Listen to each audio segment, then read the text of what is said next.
listen to transmission osmoton and such, but for me it's not really that my thing, but even radio I don't listen a ton, so I'm probably not the best person to ask. You might be there to answer that. The only podcast I've ever listened to is Watch Out, which I'm featured on, so... Oh my gosh, I got applause. We actually made a video based on one of the Watch Out podcasts, which you might be familiar with, that involved vaginas. So trendy! I'm gonna jump here to watch Watch Out. But yeah, a lot of people say that video was the reason they watched Watch Out, but they kept watching it. But I mean, as a dedicated fan base, I think it only has a few thousand listeners. So I'm not saying that there's no way that an audio strictly thing could be popular, but I think that unfortunately it's definitely got a bit of a handicap going on.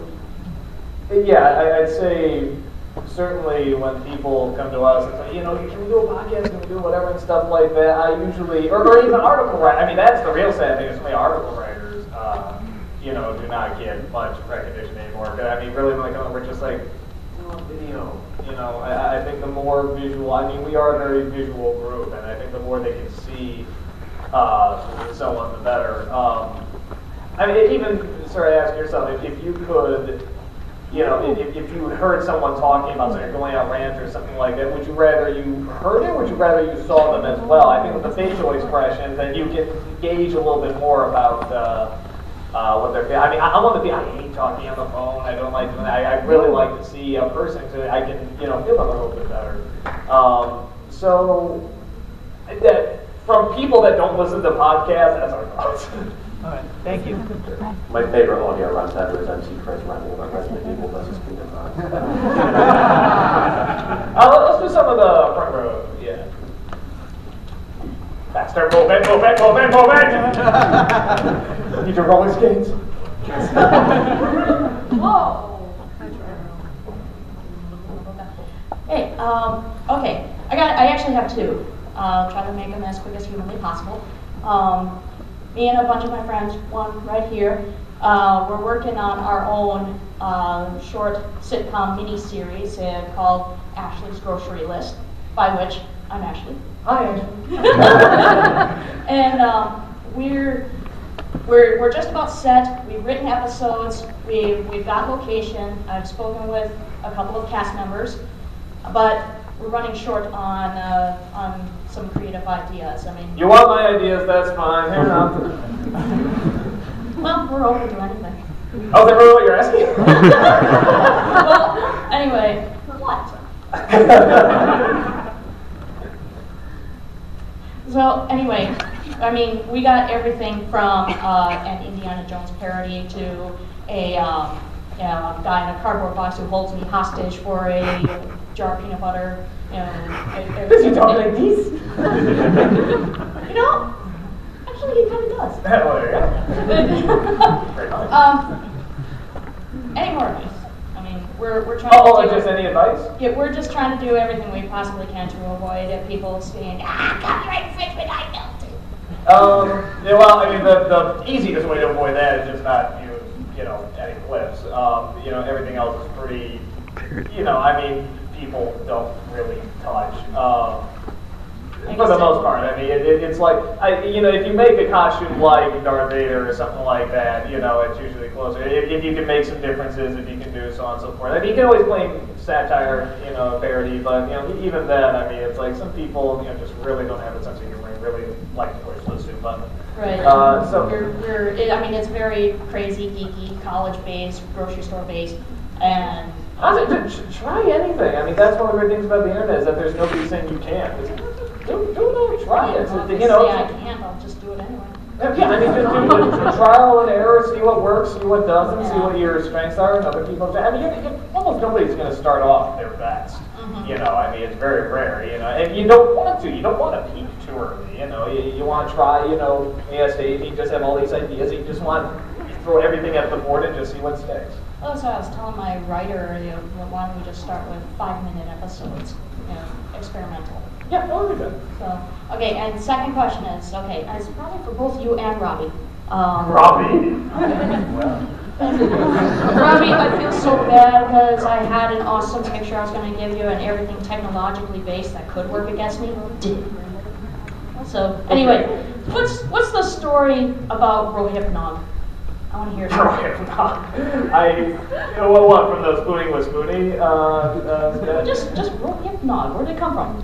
I think that came It was from that you. Christmas one. Did we do in the Christmas one? Is that what we did? Yeah. Laying under the tree. Oh, that's right. Oh, just ask him. Yeah. I'm a bad person. I Yeah. have no idea what spawned that. It was just spur of the moment. Well, think of a story. She's bringing the microphone. Let's repeat that out loud again. I'm a bad person. So I have no idea where that came from. Doug and I were under the tree and talking about Rohypnog. Infer whatever out of that you will. You were also under the influence. Yeah, it just came to me. That's all I can say. And the fact that it just came to me is really horrifying. So. Do I have something? I don't think it exists. Wait, no. I'm sorry. I know where it came from. It's a Lewis Black routine because he talked about putting NyQuil in eggnog. Oh, that's right. He said NyQuil makes a handy eggnog. That's what he's right there for Yeah, Christmas. I was probably thinking of that. That's probably where I got it from. So you can thank Lewis Black. I love that you just jumped back like when he said you're just like, oh, okay. Let's see. Oh, you're doing the play. Oh, let's do the cute little girls up here because they're so adorable. How is it possible that it's snowing in the house that you're drinking a warm drink? What? Sorry. How is it possible that it's snowing in that house that you're in to drink something warm? Okay, try it one more time. How is it possible to snow in that house? Oh, okay, keep the microphone there. Okay, keep going. How is it possible that it was snowing inside that house that you were in? Okay. How is it possible that it was snowing inside the house I was in? Is this the bum thing that I did? Yeah. Okay, got it. Yes, got it. Okay. Because the bum just has unbelievable bad luck and it's a funny joke. A lot of times when somebody asks a question like that, it's just because it's funny. There's just a little cloud that follows the bum everywhere. That's always what I imagine. Just whenever something goes right, lightning will strike him or something like that. So, yeah, that's the best answer. Let's see. Let's do redhead thing. Just so you guys know, it's not actually snowing outside. They really wanted Charlie Sheen to attend the convention, so that's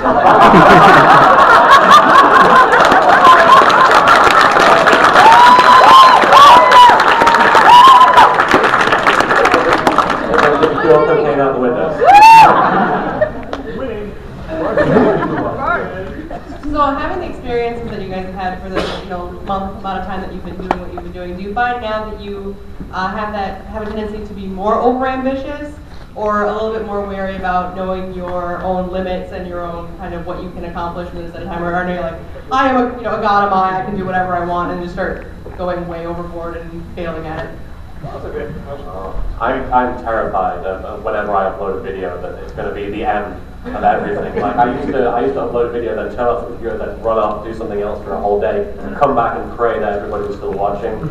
At this point, it's gotten to the point where when I come to conventions and I see people and they seem to still love the stuff that I do, and they still love even the old stuff and the new stuff, and there's a comfort zone there. I don't worry too much about if I'm going to fail and destroy everything that I achieved, but I do still go out of my way to try and be as good as I can be with the material that I've got.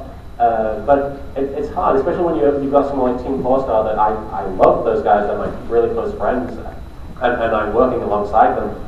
And their level is all the way up here compared to me when I'm down here. As far as I'm concerned, they are like the next step of what I'm doing. So they kind of forced me to improve my game. If you notice, there's a point in like where it goes from episode 42 where I think it's 42 where I have like no sound effects or music or anything, and then 2 episodes later I try to like have like perfect sound and music and everything matching up, because just watching their stuff has made me want to improve myself and get to that level. But at the same time, I almost feel like by trying too hard to be like them, I lose some of my own style. So I've tried hard to sort of tone that back recently and try and inject more of myself into my videos. But really, when it comes down to it, I don't worry too much about making a bad video, because ultimately, if you do that, there's the next video, in my opinion. So. That's a really good answer. The biggest threat I often see, but it's a good threat, is when you find